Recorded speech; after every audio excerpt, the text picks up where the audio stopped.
Jadi Yesus ini, saudara, Yesus ini menikah dengan Maria Magdalena. Dari pernikahan Yesus dengan Maria Magdalena, itu memiliki seorang putri yang bernama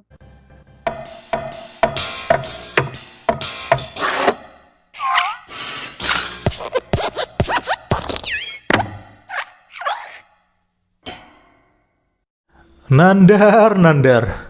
Saya sebut dia Nandar aja ya teman-teman. Saya nggak panggil dia Nandar Yonatan karena saya nggak yakin Yonatan itu merupakan bagian dari namanya. Karena kan kita tahu ya, Yonatan itu identik dengan nama Kristen. Dan si Nandar ini, dia pernah mengaku bahwa dia mualaf katanya.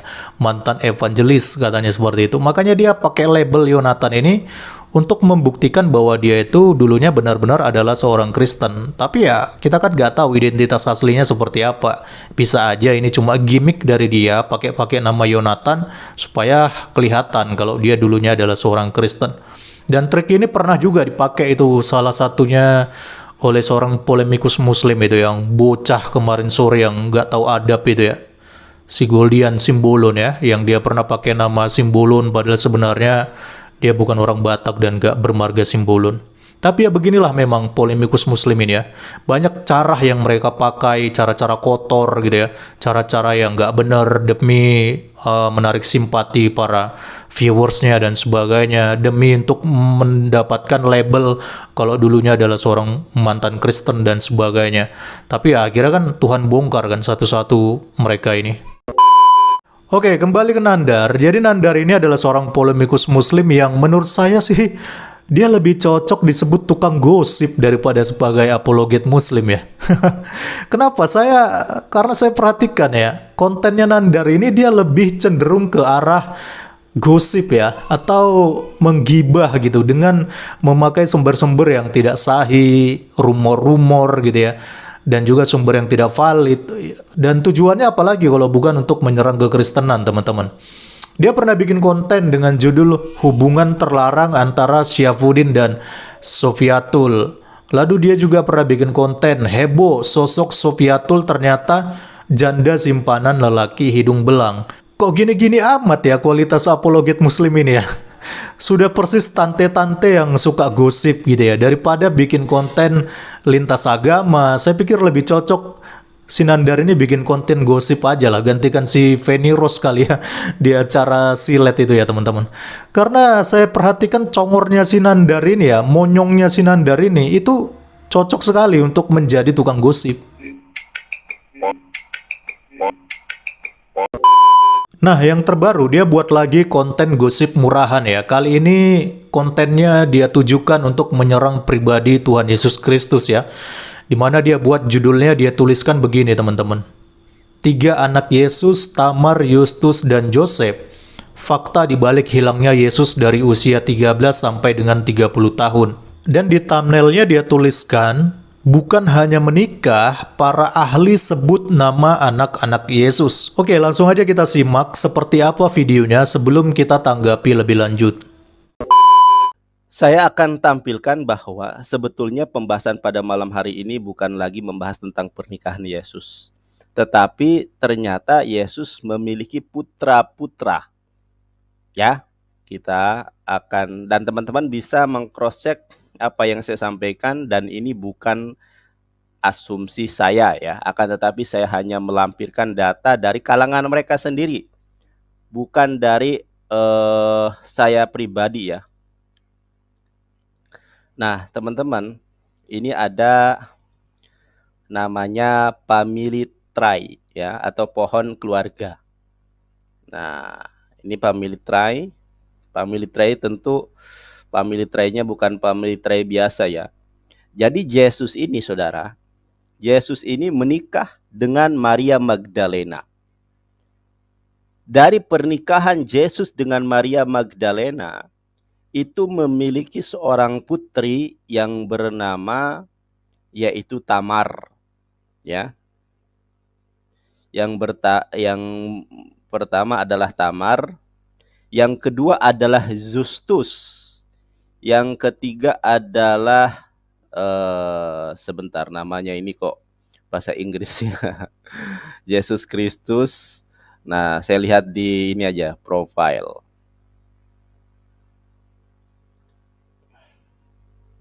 Yesus Justus of Christus ya. Yesua Derictus Krawon Yesus. Jadi punya anak namanya Justus, kemudian punya anak namanya mana lagi tadi? Oh, ini si Justus ya, profilnya si Justus. Kita kembali.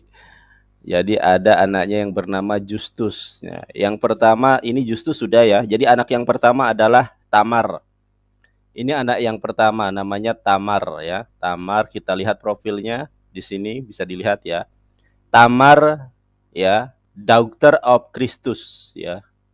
Nah, orang tua adalah King of Nazareth, son of God. Nah, ya. Yang kedua Tamar. Yang pertama adalah Tamar, yang kedua adalah Justus, yang ketiga namanya Paul. Kita lihat profilnya. Ya, Paul. Nah, di sini si Paul ini menikah dengan Athena ya.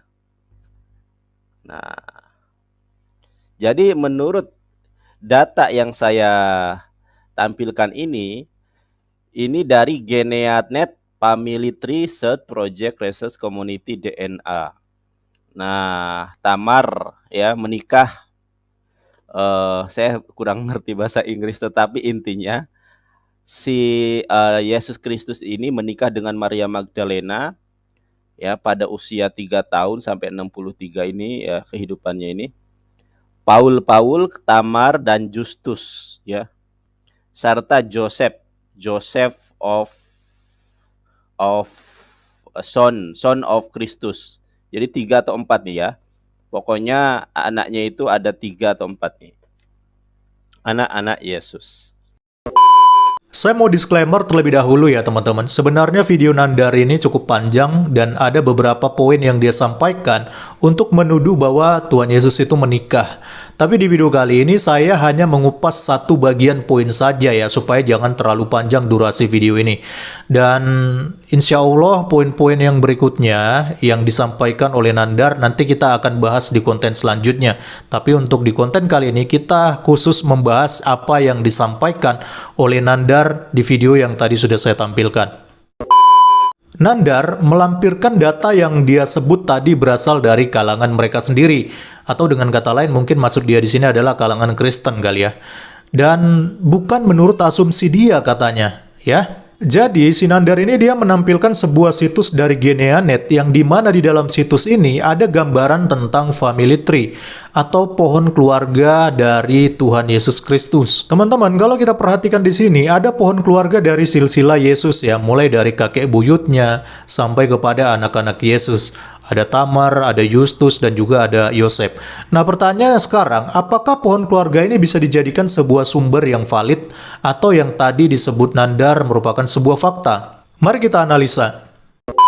Oke, baik teman-teman, sekarang kita langsung aja untuk menganalisa apa sih sebenarnya situs Geneanet ini. Kita masuk di Google, kita searching mengenai Geneanet. Langsung kita klik bagian Wikipedia ya, supaya kita bisa melihat keterangan yang tercantum di dalam situs ini. Oke, sudah keluar. Dan di sini dituliskan begini teman-teman. Geneanet adalah situs web silsilah dengan 4 juta anggota. Basis data terdiri dari data yang ditambahkan oleh peserta dan ditujukan untuk semua ahli silsilah. Jadi datanya ternyata bisa ditambahkan oleh peserta ya teman-teman. Jadi siapapun yang menjadi member situs ini, dia bisa menambahkan pohon-pohon keluarga yang tadi ditujukan oleh Nandar tadi. Kita langsung ke bagian keterangan saja ya, supaya to the point ya. Supaya semuanya jelas, kita klik.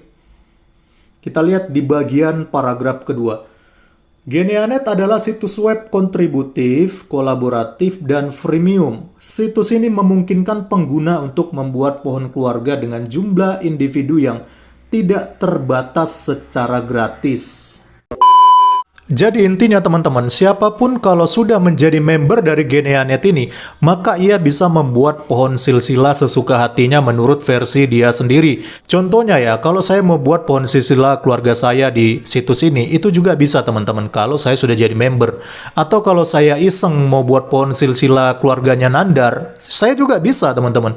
Atau bahkan kalau saya mau buat pohon silsilahnya Muhammad pun, itu saya bisa buat di situs ini berdasarkan kehendak saya sendiri, berdasarkan asumsi saya sendiri. Jadi intinya, siapapun bisa membuat pohon keluarga di situs ini menurut kehendaknya sendiri, teman-teman. Nah, pertanyaannya, siapa sih member dari Geneanet yang membuat pohon keluarga Yesus di situs ini? Mari kita analisa. Oke, baik. Sekarang kita sudah masuk di situs Geneanet, yaitu mengenai family tree dari Jesus Christ ya, atau pohon silsilah dari Yesus Kristus. Dan di sini kita sudah lihat sendiri ya, ada Yesus Christ, lalu Maria Magdalene, dan ada Tamar, lalu Justus dan juga Yosef di sini. Nah, teman-teman, kita akan mencoba mencari tahu siapa sih yang membuat pohon silsilah ini. Itu gampang sekali, teman-teman. Teman-teman bisa perhatikan di bagian atas ini ada namanya Cecilia Hogue ya. Dan ternyata dialah member yang membuat pohon silsilah ini.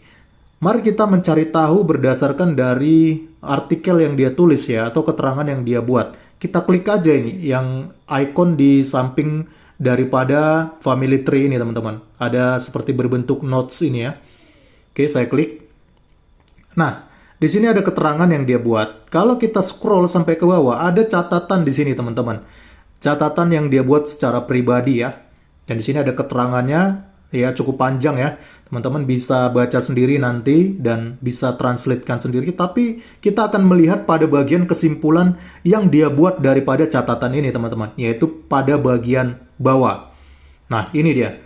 Di sini kita melihat ya, di paragraf terakhir dari catatan yang dia buat. The following lineage of Jesus and Mary Magdalene is what is called the Holy Saint-Grail. This lineage has not been proven fight. Oke, jadi kalau ini kita artikan, terjemahkan ke dalam bahasa Indonesia, artinya kira-kira begini. Garis keturunan berikut dari Yesus dan dari Maria Magdalena adalah apa yang disebut sebagai Sang Rel Kudus. Silsilah ini belum terbukti faktanya. Ya, jadi sekali lagi ya, perlu dicatat. Silsilah ini belum terbukti faktanya. Jadi member daripada Geneanet ini yang membuat family tree tentang Jesus Kristus, dia sendiri membuat catatan bahwa pohon silsilah yang dia buat ini belum terbukti faktanya. Artinya dia membuat pohon silsilah ini hanya berdasarkan asumsi atau bahkan dari sebuah sumber-sumber yang menurut dia sendiri belum valid. Makanya dia nggak berani mengatakan bahwa silsilah ini sudah terbukti faktanya. Ya. Jadi sangat lucu teman-teman, kalau Nandar dia memakai sumber dari Geneanet ini ya. Sementara pembuat pohon silsilah Yesus, member dari Geneanet ini tadi si Cecilia Hogue, dia sendiri mengatakan bahwa pohon silsilah yang dia buat ini belum terbukti faktanya. Artinya ini hanya berdasarkan dari asumsi dia. Tetapi kenapa si Nandar ini dengan mulutnya yang monyong itu ya, dia seenak congornya mengatakan bahwa ini adalah fakta. Oh ala Nandar. Beginilah kalau namanya mental tukang gosip teman-teman. Nandar ini kan polanya selalu begitu dia.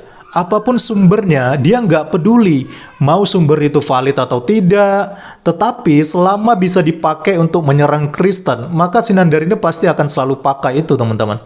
Walaupun dia sendiri belum bisa memastikan kalau sumber itu valid atau tidak. Padahal ya kalau nggak salah ya, tolong nanti dikoreksi. Si Nandar ini kabarnya dia adalah orang hukum loh. Tapi kok kapasitasnya seperti ini? Ya, harusnya ya orang hukum itu otaknya kuat kalau mau melakukan investigasi, melakukan analisa data ya. Harusnya orang-orang hukum itu bisa lah membedakan mana data valid, mana data rumor, mana data hoax, mana data asumsi. Harusnya tahulah hal-hal seperti itu. Tapi kok otaknya si Nandar ini bisa sedangkal itu ya? Oke lah, mungkin itu aja yang bisa saya sampaikan di video kali ini. Salam kritis, Tuhan Yesus memberkati. Shalom.